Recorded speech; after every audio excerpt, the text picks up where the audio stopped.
బీరకాయ మనం నిత్యం ఆహారంలో వాడుకునే ఒక కూరగాయ. ఈ బీరకాయను సాధారణమైన కూరగాయగా మనం భావిస్తాం. ఇందులో ఉన్నటువంటి మినరల్స్, పోషకాలు వీటిని గురించి కనుక మనం తెలుసుకుంటే దీనిని అద్భుతమైన కూరగాయ అని తప్పకుండా అంటాం. ఎందుకంటే ముఖ్యంగా మనకు కావలసినటువంటి vitamin A, vitamin C, iron పుష్కలంగా ఉన్న కూరగాయ ఈ బీరకాయ. ఈ బీరకాయను ముక్కలుగా చేసుకొని మనం వాడుకుంటూ ఉంటాము. ఇంగ్లీష్లో ఈ బీరకాయను రిచ్ గార్డ్ అని అంటారు. ఇందులో బీటా కెరోటిన్ కూడా ఉంటుంది. నీరు ఎక్కువగా ఉంటుంది, నీటి శాతం ఎక్కువగా ఉన్న కూరగాయ ఈ బీరకాయ. ఇందులో ఫైబర్ కూడా ఎక్కువగానే ఉంటుంది.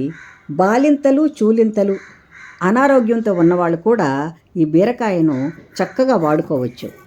తర్వాత యోగా డైట్ చేసేవాళ్ళు వీటిని పచ్చి ముక్కలుగా ఉడకబెట్టుకుని కూడా తింటూ ఉంటారు. అలా తినడం వలన వాళ్ళకి కావలసిన శక్తి వస్తుంది.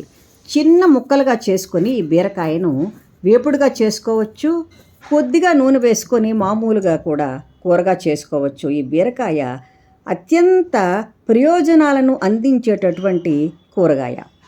ఈ బీరకాయను అందరూ వాడుకుంటూ ఉంటారు, సులభంగా తినేయచ్చు. కాకపోతే కారాన్ని కొంచెం తక్కువ ఇందులో వేసుకొని వంట చేసుకోవాలి, ఎందుకంటే కారాన్ని వెంటనే గ్రహిస్తుంది ఈ బీరకాయ.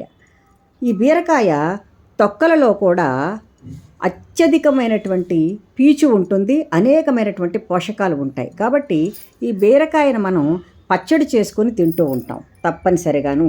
చాలా రుచిగా కూడా ఉంటుంది ఈ బీరకాయ పచ్చడి. అందరం వాడుకొని తినదగినటువంటి కూరగాయ, పోషకాల గని ఈ బీరకాయ.